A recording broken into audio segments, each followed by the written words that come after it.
вечер од Вашингтон, ова е ТВ журналот на Гласот на Америка на македонски јазик Newsflash. Јас сум Лилица Китановска.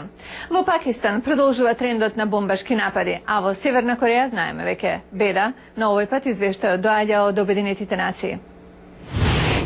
Во Пакистан најнов дневен биланс на загинатие 23 лица.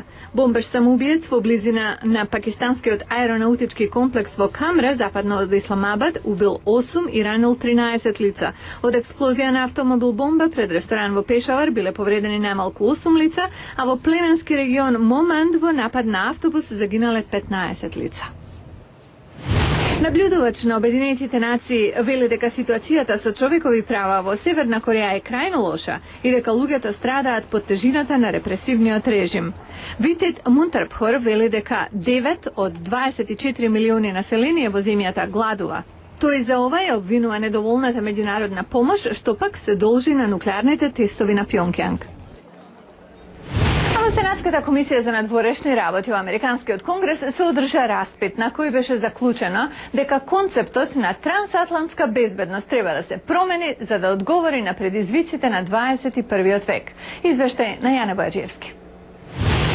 Фокусот на Алијансата денес е успешно справување со состојбата во Авганистан, особено спроти одржувањето на вториот круг председателски избори по контроверзниот прв круг во август, кога се појавија бројни неправилности, оцени поранешната државна американска секретарка Медлин Олбрајт, која ја истакна улогата на НАТО во промовирање на безбедноста за локалното афганистанско население од нападите од Талебан.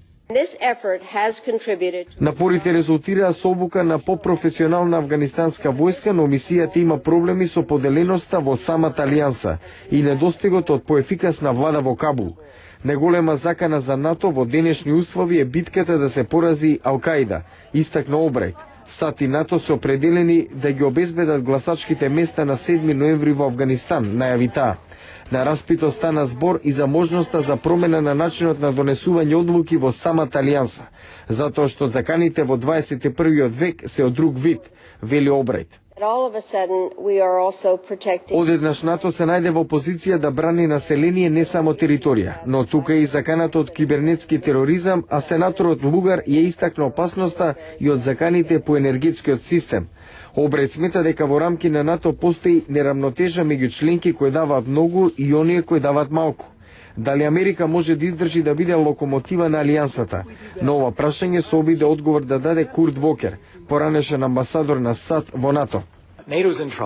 НАТО е во неволја, се соочува со големи предизвици од внатре и од надвор. Сметам дека треба да се обнови политичкиот однос кон безбедноста меѓу Европа и Северна Америка. Цврстите врски од минатото бледнеат. На распитот во Сенатот за прашањето за проширувањето, демократскиот сенатор од Мерилен Бен Кардин истакна дека колку е тоа важно за НАТО, важно и за Соединетите Американски држави. Сепак членството во НАТО не е подарок, туку треба да се заслужи преку исполнување на неопходните критериуми, порача поранешната американска државна секретарка Медлин Олбрајт. Јане Бојаджиевски, Глас на Америка на македонски, Вашингтон. Светската здравствена организација вели дека 1 на секои 3 жени во текот на својот живот ќе искуси насилство. Групи за човекови права го поттикнуваат Конгресот да донесе закон што ќе ги обврзе Соединетите Американски држави да се борат против ова на глобално ниво. Најневините и најбеспомошните обично стануваат жртви на најбрутално насилство. Срце ме боли, немам каде да се вратам, ми го запалија домот, тројца ме силуваа пред син ми. Оваа жена е една од стотиците илјади жртви на граѓанската војна во Конго. Му порачуваме на светот, оние кои напаѓаат цивили и систематски силуваат, виновни се за злосторства против човештвото. Во август американската државна секретарка Хилари Клинтон вети над $17 милиони против сексуалното насилство во Конго, но организациите за човекови права барат САД да сторат повеќе. Актерката и амбасадорка на добра волја на Обединетите нации, Никол Кидман, неделава сведочеше пред Конгресот дека жените широм светот се жртви на силување, трговија со луѓе и домашно насилство. Насилството против жените не се гони кривично, бидејќи не е приоритетна владина и итна општествена потреба. Можеме да го промениме тоа. Кидман и организациите за човекови права бараат САД да го прифатат и усвојат актот во врска со меѓународно насилство против жените, што тогаш сенаторот Џо Бајден го предложи во 2007, а што би овозможил средства за жртвите во земјите во развој. Демократскиот конгресмен Бил Делахант најави дека тој и неколку други колеги планираат наскоро повторно да го стават актот на дневен ред во Конгресот. Светски познат произведувач на гитари од Пенсилванија западна во тешки времења. По 176 години историја, опстанокот на Мартин Гитар Компани е неизвесен. Назарет е стар индустријски град во централна Пенсилванија. Многу години неговата економија ја поддржуваат две компании. Едната, за челик, банкротираше во 2001-та. Остана само Мартин Гитар Компани, како најголем работодавец во градот. Дик Боак дизајнира гитари и им помага на муштерите да изберат која е најдобра за нив. Тој вели дека пред 30 години ја нашол работата од соништата, што ја комбинира неговата љубов за музиката со љубовта за работа со дрво. Да се направи една Мартин гитара потребни се над 200 чекори и цената е висока. Најефтините модели се околу $1,000, а скапите надменуваат 10,000. This guitar is $275,000. Ова е $275,000, има само 91 од нив и професионалците многу ги бараат, вели.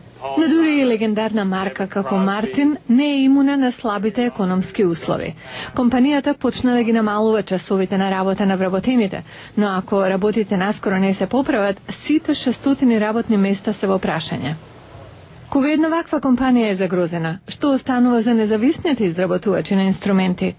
Дейл Ангер го научил занаетот во фабрика на Мартин, а некои од неговите гитари се продадени за над $10,000. Вистинско задоволство е да слушнете ваша гитара на која свири голем гитарист, вели тој. Но нивниот бизнис драматично опаднал, така што Ангер морал да најде друга работа да има доволно приход за живот. А песната што овие двајца работници од фабриката Мартин ја свират на гитари, чија цена е повеќе од $10,000, се вика Тежина, сосема соодветно на чувството во овој бизнес.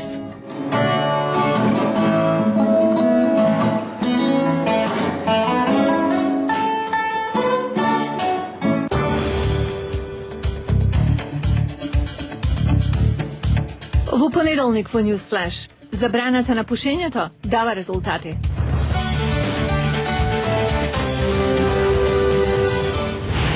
Го гледавте News Flash на Гласот на Америка на македонски јазик. Јас сум Лилица Китановска од студиото во Вашингтон. Убав викенд.